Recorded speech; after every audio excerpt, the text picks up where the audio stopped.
So are we good to go here? Yes, we're at quorum and recording has started. And I see Stephanie. I'm assuming you're here for a PK? Yes, we're more than good, Mark.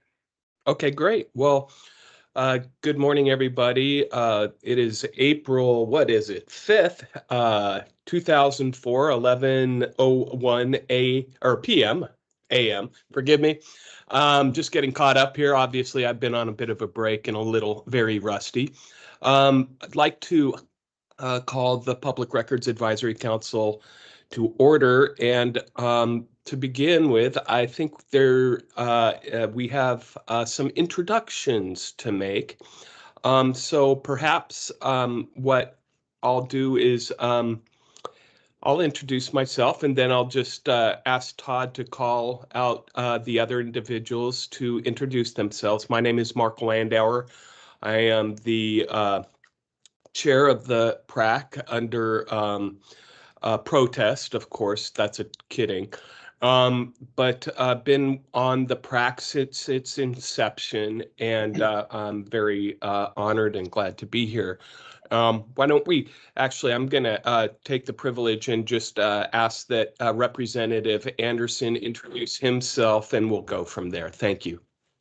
I'm Tom Anderson. I'm the representative for House District 19, which is basically all of South Salem. I also happen to be a 47-year practicing lawyer, and don't figure out how old I am from that. Great. I guess I'll just go forward. Stephanie, why don't you go ahead and introduce yourself? Yeah, hi. Thanks, everyone. My name is Stephanie Clark. I am the state archivist here at the Secretary of State's office. Today, I'm sitting in for PK Runkles-Pearson, who is the Secretary's designee.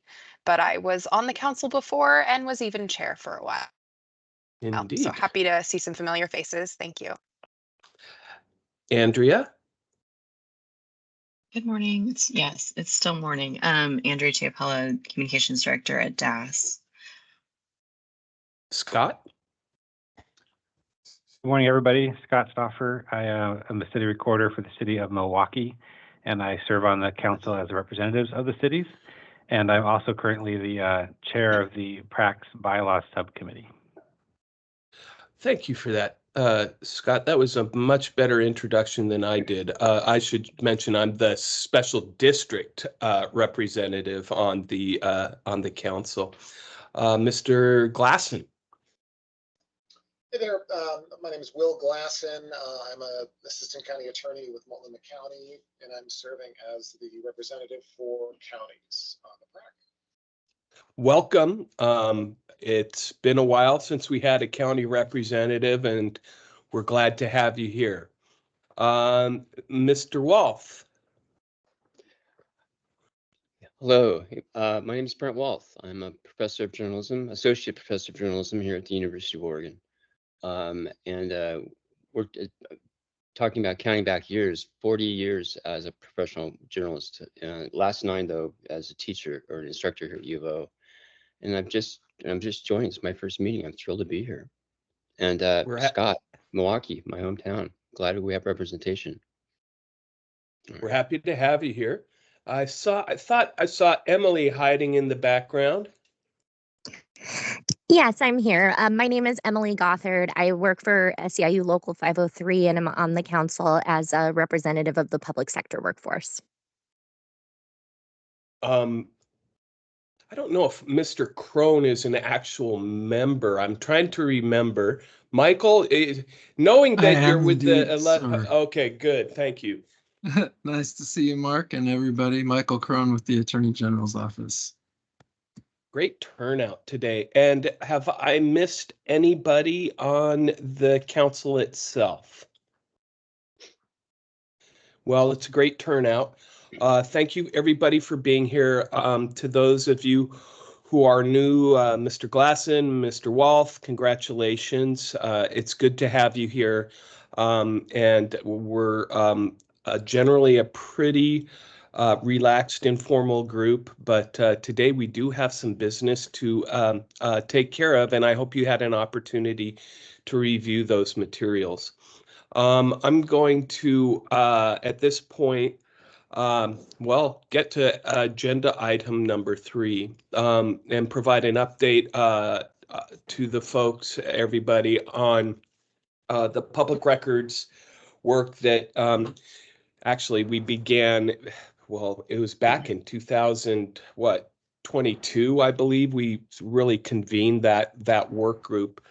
So for the last couple of years, we, as some of you know, have been working on a legislative concept to address charging for public records. And the result of that work ended up being a bill that was introduced in the 2023 legislative session. If my memory serves me correctly, that was Senate Bill 417. And that bill, a great deal of work had gone into it. It was primarily the work of the PRAC. And it was introduced, it was heard, and the result of that hearing was I should characterize, the hearing was conducted before the Senate Rules Committee, which is, I think, an important component here for folks to understand.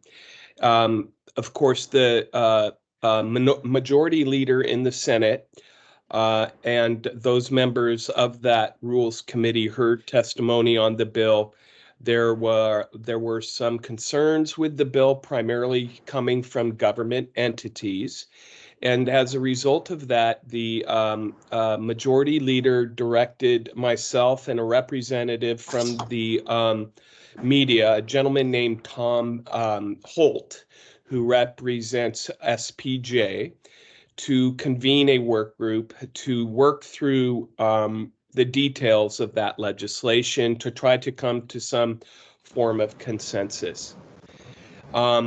Through that work, and we met for at least 8 formal meetings, and there were a number of subcommittee meetings that took place during the session of 2023. We almost got to the end, but we were not able to reach a consensus in time for that bill to be reconsidered. And so that bill never made it through, but I know that Senator Lieber remains very interested in this topic, and I anticipate that we will be directed by Senator Lieber to reconvene that group. There are 2, maybe 3 outstanding issues that we have to address in order to get to where both Mr. Holt and I believe we need to be in order to request that bill be reintroduced. And I will tell you that for those of you who have not followed that work, there is a copy of an amendment that memorialized where we were at the end of those discussions in 2023. So we did not lose that work. And I anticipate that we can get copies of that material to any of the members of the PRAC who may be interested. As a matter of fact, Todd, it might be wise for us to post that on the PRAC website for those who may also be interested in viewing that material who may not be on the PRAC itself.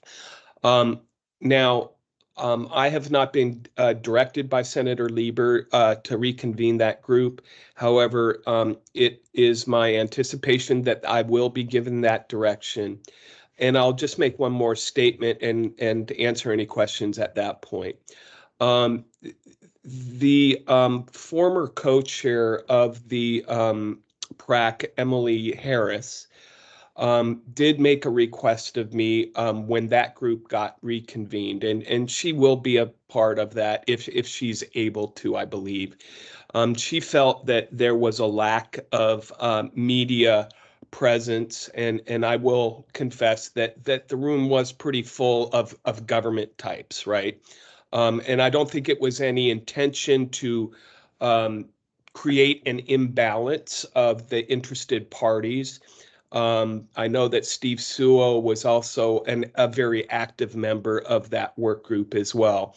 But I want to honor Emily Harris's request in making available more seats at that table for those discussions. Now, having said that, I also made it very clear to Emily that we are not going to plow old ground, nor are we going to take on new topics for this legislation. Rather, we are going to address the remaining 3 outstanding issues.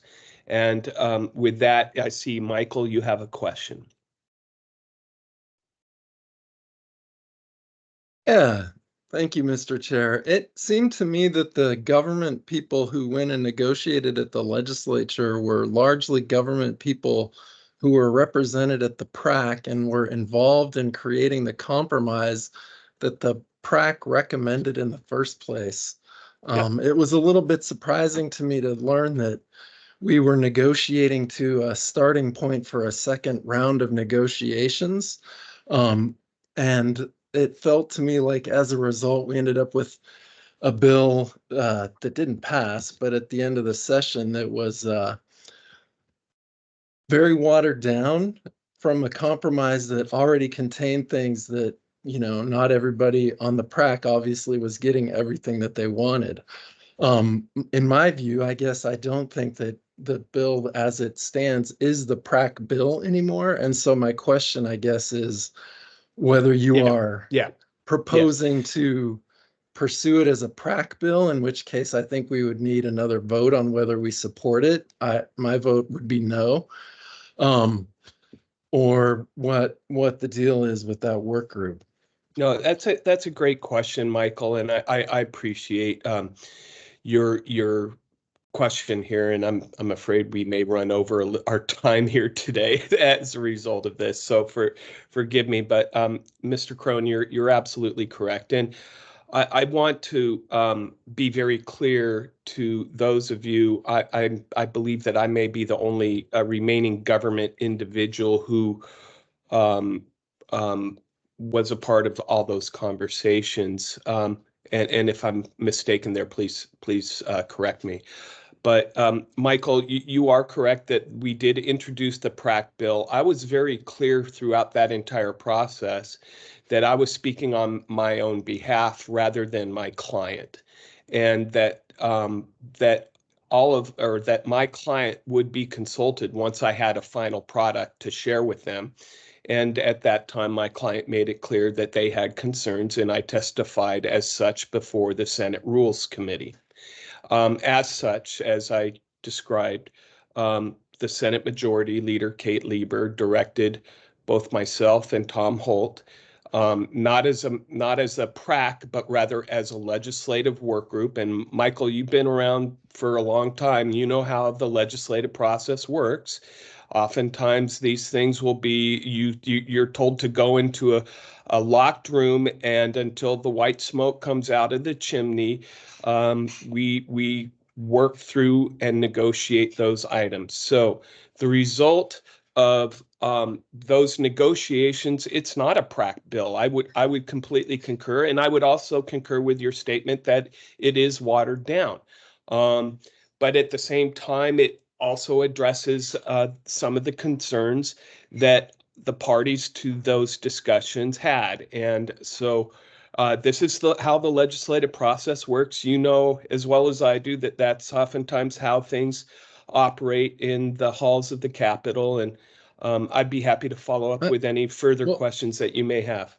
I understand how the legislative process works, Mark, but I did not understand that we were here to negotiate a new negotiation starting point for government entities that didn't want to see change in this area of law.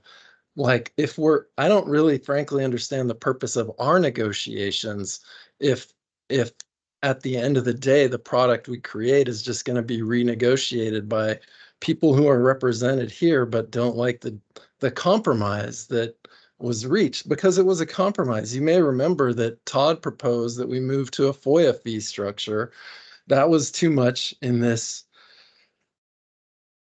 body, and we negotiated something that was substantially not that. That was not that at all. That was much closer to what Oregon already has that we felt we could get passed. And then that proposal was taken and like renegotiated. So I guess my question really is like, what are we doing here if we're not negotiating with the people that you represent? Well, Michael, that's I suppose it's a fair question, but I take my role in the PRAC, and I can't speak for others here who represent government bodies, right? But I take my role here as representing the public. That's my first duty.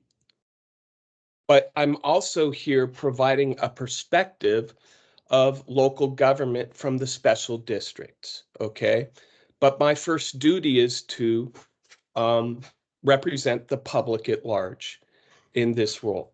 So, I participated and in fact encouraged those discussions that resulted in Senate Bill 417, right?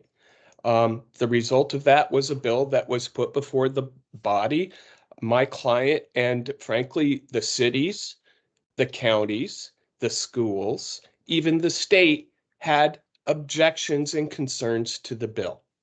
Okay. And I mean, from that point on, we got directed by the majority leader to enter into negotiations to try to find a compromise that all parties would be comfortable with. I'm not Right, but we suggesting already that this bill, compromised here, right? That was the point of what we were doing here. That it felt honestly like a betrayal to me of the work that the PRAC had done. And it makes me really not understand what is the purpose of this body. If the purpose is to negotiate a starting point from which government entities can just negotiate further changes, then why should the press or the attorney general who cares about transparency be interested in negotiating in this body? I don't understand how it could be that our collective product is one that you could then go and negotiate against. It was just really disappointing, honestly.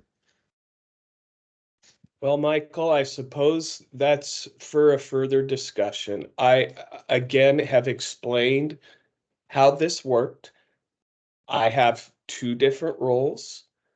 I tried to take each role very seriously, and quite honestly, I'm not as the chair of the group that is trying to come to a compromise. I'm not representing the PRAC.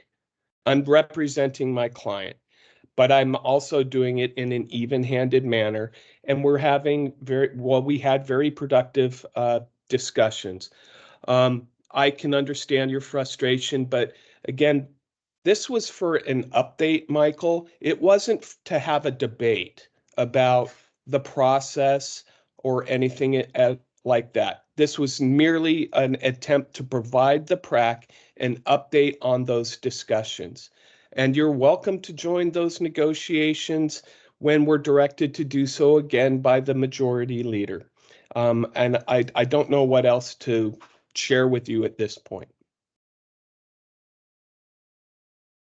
So that's my update on the public records bill that was introduced as a result of the PRAC work in 2022 and 2023. And if there are further questions or not, we can go to the next agenda item. I have a question. Oh yeah, please go ahead. Yeah. So I come at thanks. I come at this with only having watched some of this from a distance and not being directly involved. I would very much like to be part of any process going forward. I am going to say quite clearly from the outset here, as a working journalist for 40 years, I remember when the public records law worked, when we didn't have government agencies trying to charge an arm and a leg, be obstructionists. We've made real progress in actually getting a statutory deadline in the last few years, which actually is now working. I can give you examples of how that's been effective. So I don't know all the details of the ins and outs, but I would very much like to be part of this. And just full disclosure, when government agencies act as if the public records law is a problem, an annoyance, a burden, I think they are missing the point that they have a legal obligation to carry it out, and trying to shift these heavy fees, large fees onto members of the public, the press, whoever it is, effectively to stop disclosure. My role I see here is to help stop that, or to create a system that's logical and fair that increases transparency. And I'd very much like to be part of any negotiations going forward. And I'd love to hear more about the history of how we all got here. But I see this as some of the most critical work the PRAC can be doing this year. Well, Mr. Wolf, that's why as chair, I was happy to entertain having a discussion about introducing legislation to address fees. Great. Okay. And I made that commitment in my first term as the PRAC chair back in, I believe it was 2019. So it's taken time. We're moving at glacial speed, but we are making progress. Andrea. I was just going to point out that I think in the past, when the PRAC has supported a bill, it's never been unanimous. And maybe that's kind of a tipping point issue where, I don't know, kind of seeing the perspectives of Michael and Mark. And if we had unanimous support for something, it would be a more unified voice going into the legislature. But it hasn't been. I don't think it's ever been. So I just pointing that out. Yeah, Michael. Well, I just want to point out that, in fact, every government representative voted in favor of the proposal. The only vote against it was from the SEIU representative.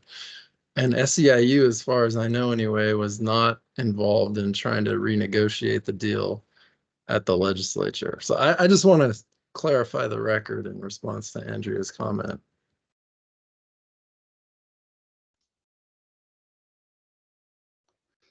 All right. I believe I abstained last time when we voted on it. We're gonna let Andy Smith in. Okay. Folks, I think we've probably squeezed all the juice out of that grape. And why don't we head to the next agenda item? And that's going to be an update by Scott on our proposed subcommittee bylaws for reviewing and hiring the public record advocate. I want to, before that begins though, Scott, I want to thank both you, Todd, and I'm trying to recall who else was serving on our subcommittee. Was it Emily? And forgive me, help me out here, Scott. Take it away. Representative Anderson was there. Oh, yes. And there was at least a couple of names that I'm blanking on too. But yes, thank you, Chair Landauer, and thank you to the members of our bylaws subcommittee. For our newest members, just a quick overview. I think we reconstituted the bylaws subcommittee last year. It had existed in previous attempts to draft bylaws. The council is operating without those written bylaws at this moment. So we reconstituted it last year, and one of the immediate thing that popped up in terms of urgency was developing a hiring process, because our public records advocates contract is set to expire this October. And one of the unique things, amongst many unique things about our council, and a new thing for our council, is that we get to direct hire the agency head of the Public Records Advocate's Office, the position held by Todd Albert presently. And this is the first time that we'll be doing this process without us needing to seek governor appointment or legislative approval for the appointment. We have direct hiring powers as a council. And we've not done that before. Previous hirings were through the usual governor's office and Senate appointment process. So this is new for us. And I thank the members that we mentioned for being part of our work so far. And to be clear, the other part of the bylaws subcommittee is going to be working on a set of bylaws, but we wanted to get this done first. And I know that we've got 4 minutes for and the time, so I'll try to be quick. The subcommittee met a few times in the last few months. We set about doing research, basically. We investigated, Todd and I and Lu Feng had a couple of conversations with other government agencies who perhaps didn't have the exact same hiring authority that the council does, but had relatively similar. The Long-Term Care Ombudsman's Office is one we talked to. We got feedback from a couple others. I'm blanking on right now which agencies those were, but they were other state agencies, boards that have hiring authority. And then we also spoke last week to the PRAC's Department of Administrative Services Human Resources HR representative, and we got some information. And then at the subcommittee meeting earlier this week, we got input. We presented what was shared with the whole council online, and the subcommittee unanimously endorsed the hiring process that was put forward. Question I see from Andrea, is contract the right word in this process?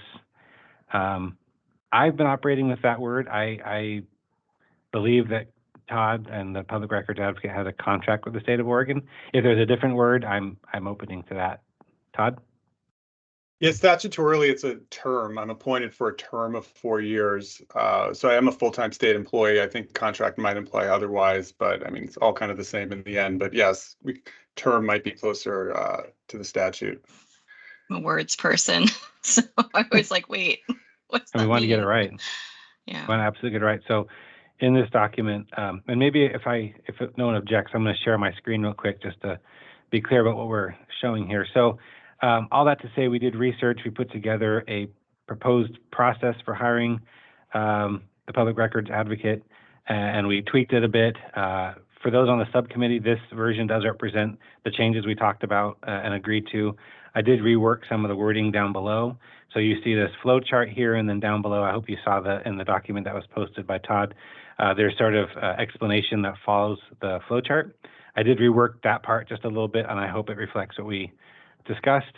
And if we need to talk about changing out the word contract for term, I'd be open to that.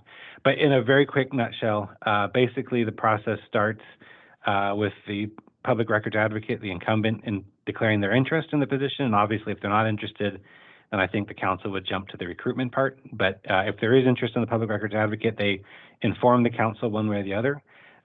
That would then trigger a 360 review, which is a concept we heard from the Long-Term Care Ombudsman Office, that they've done that at least once and they found it useful. And we've heard from DAST HR that a 360 review is something that's being instituted for directors across state government, and it's their recommendation was that we do it too. So the second step would be doing a review. And in this case, the staff person in the Public Records Advocate who has agreed to do that for the council, should the council want to do that, is the Deputy PRA, Lu Feng, and we appreciate her willingness to conduct that. And there's some information in this document, which I'm not going to go over line by line right now, explains a little bit about the 360.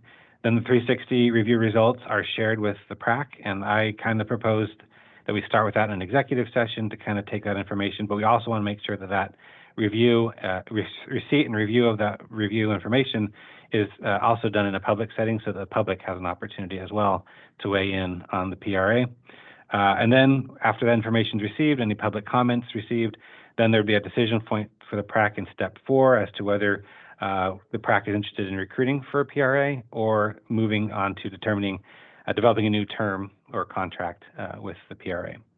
And then as you can see in the flow chart, if there's a recruitment, we would work with DAST HR to develop a recruitment plan, work to identify any funding that's really required for publicizing that recruitment and go through all those steps. There'd be an interview process and then the decision points in that in terms of what the council wants to do in terms of hiring. In the recruitment and negotiation of a contract or a term, there is notes in this document about a subcommittee being formed.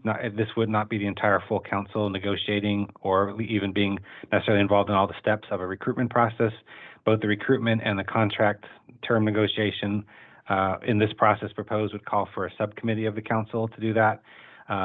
One thing we learned is there's a difference between an ORS 240 agency and a non-ORS 240 agency. We are a non-ORS 240 agency, which means I think we have a little more flexibility, was my general takeaway. There was some guidance that the chair and vice chair of the council should lead such a subcommittee, but it's not required. The council could designate a subcommittee of 2, 3, or whatever members. Doesn't necessarily have to be the council chair or vice chair, but there could be guidance that would make sense. So we'd work through those processes with the help of DAS HR, and hopefully at the end we would reach an agreed upon term / contract for a new PRA to start. And schedule-wise, the current contract term expires in October. And so DAS strongly recommended that the council initiate this whole process if this is a process that the council agrees with, but we want to start this by June to make an October deadline. I think, Mark and Todd, I will lean on you to fill in any gaps I forgot. I think what we're asking for today is feedback from the council and ideally a motion to adopt, I suppose, this process with making and I see a comment from Stephanie about replacing appointment with place of or using appointment. We can clean up the language in terms of the term and the contract, but I suppose at this point, Scott, I should see if there are any questions from the members.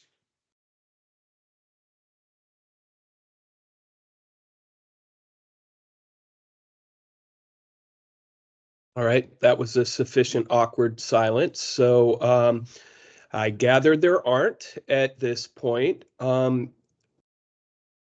Just quick reflection. I think that this is a good product. My personal opinion.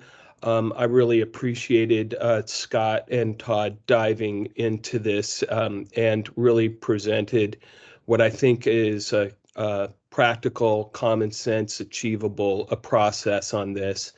And unless there are any other comments, we would like to put this process in place.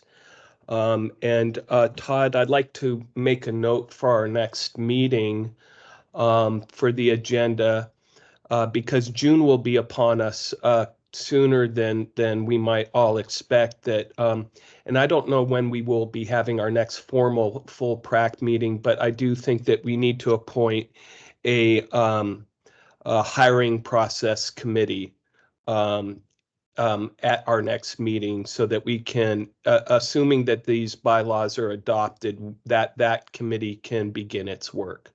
So at this point, folks, I'd certainly entertain a motion unless, again, there are any questions, comments, or concerns.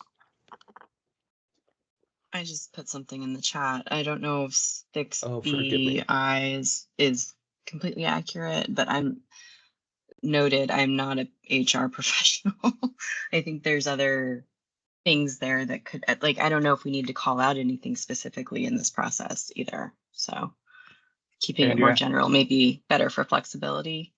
I think that's fair. That was probably just a note I took at some point in this process and left it in here, but I can see it not necessarily being part of that if nobody. Yeah, because there's a lot of components that are at play there.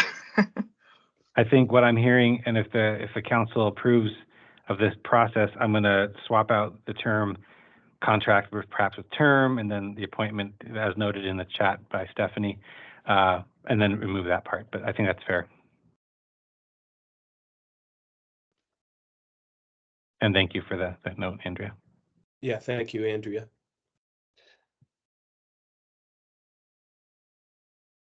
Okay, still awkward silence. Anybody are folks comfortable? Can I get a motion?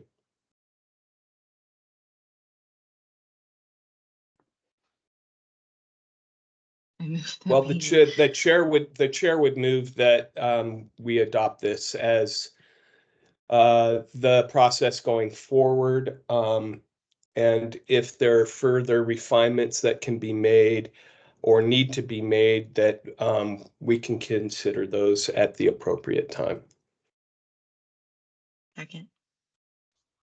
I heard a second. Who was the second, please? Andrea, thank you. And again, I generally like to do these things by unanimously. I hope that there aren't any concerns, but All those who are supportive, please indicate by saying aye or raise your thumb. Aye. Aye. Aye. And Will, did you have a question? Okay, that was You raised your hand, so I raised my hand. okay, very good. Thank you. And anybody opposed? Mark, I'm not opposed or for it. I'm an ex-official member, so I just wanted to be Indeed. clear. I'm not taking any votes here. Thank you, Representative. And My Mark, I'll be abstaining from the vote. Yeah, that makes sense as well, Todd. Thank you. So let the record reflect that the vote was unanimous with Representative Anderson and the public records advocate abstaining. All right. Thank you, everybody, for the work. And again, Scott, thank you for really digging into that. Really helpful. I appreciate it. And I'll be looking for more volunteers on the bylaws committee, which is another item that I'd like for our next meeting as well, Todd. Let's see if we've wrapped this thing up. Looking for my agenda. Public comment. For those in the public, if there are any comments that you would like to address the Public Records Advisory Council, now is your time. You may raise your hand and we will provide up to 2 minutes to address the council.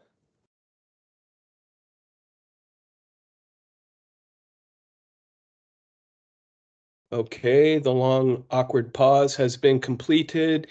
It looks like we are now prepared for next meeting date and topics. Todd, I'm gonna perhaps lean on you for that. Potential topics? Well, perhaps more of time. I would perhaps between now and the next full PRAC meeting, we'll solicit members for potential topics. But I do, I would like to try to see if we can get something, at least a general calendar. Do you have an idea of when we might want to meet next? Well, let me ask you this. Should we set, it feels weird that I'm making these suggestions, but should we set a date by which I express formal interest or indicate I will not be continuing, after which, if I express formal interest, maybe we could tell Scott and Yufeng to work out a timeline for the 360? Just a suggestion. Doesn't have to be Scott. It does have to be Yufeng because she graciously stepped forward to draft it, but just some ideas to float. Sounds like a plan. What would you suggest, Todd? I suppose by the end of May?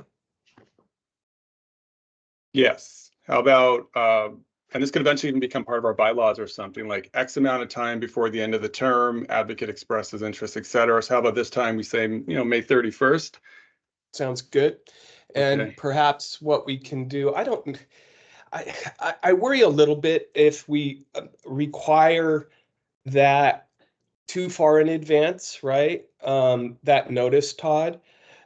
That's perhaps something that we can have further discussion. But I think for our purposes now, May 31st sounds like a good time. And then I suppose when would we want to do our next full meeting? Well, I don't want to put Yufeng on the spot. I don't know if she's been able to give any thought to drafting the 360 as of yet, because it's all been very putative. So maybe we could get just a little idea if she has any. I think drafting it is, we have a roadmap from what's been done by other agencies already. The most time consuming portion might just be waiting for responses. And this will be dependent on, the number of interested parties and stakeholders and folks that we end up surveying. But sometime before June, right, it would have to be done. So we can, if you set a deadline for me, I can accommodate that. And Mark, is your preference to have Yufeng and others come up with potential stakeholders to send it to? Would you like the council to decide? Okay. Yes, I would like to, I'd like to Yufeng to perhaps bring a proposal before the council. I think that that would probably be the most appropriate and transparent process. Um, so perhaps what I'd like to suggest is we have a meeting in early June, if that makes sense, so that we can get that sort of update, provide the PrAC some input into the process as well. And then perhaps then we'll have some further work that we can take on. But I also want to try to get a broader bylaw committee moving as well. We've been talking about that for quite some time. And then any other subject matter that the members of the PrAC may feel interested in discussing. I haven't given a great deal of thought to what our next agenda would be, but I do know that we have work with regard to this topic that we talked about today, and I want to make sure that we're staying on track and on time. So it I'll may send be out a very doodle poll. yeah, let's do that. And it may very well be a short meeting, but in early June, which is fine. I don't think anybody wants to meet just for meeting's sakes, but so long as we have an agenda that, well, we will have a few agenda items that we have to discuss. So I'm perfectly fine with a short meeting as well, just to keep our work moving forward. And Todd, I guess my last question is, do we have a full council for the first time now in a couple of years? Isn't that correct? Yes. Well, that's a relief. Good. I'm glad that we could get Mr. Glasson and Mr. Walt aboard. I appreciate you folks being willing to serve. And is there anything else, I suppose, for the good of the order? Well, I apologize that we ran over a bit today. I appreciate everybody being here. Thank you so much. And I'd take a motion to adjourn. Oh, okay. Thank you. No need for a motion. All right. Very good. I'm just going to call this meeting adjourned. Thank you so much. I hope you have a wonderful day and weekend. Lots of basketball to watch, exciting women's basketball, I'm just going to say. So enjoy your weekend, and I hope you and your families are well. Thank you so much. Mark. Thank you. Oh, yes.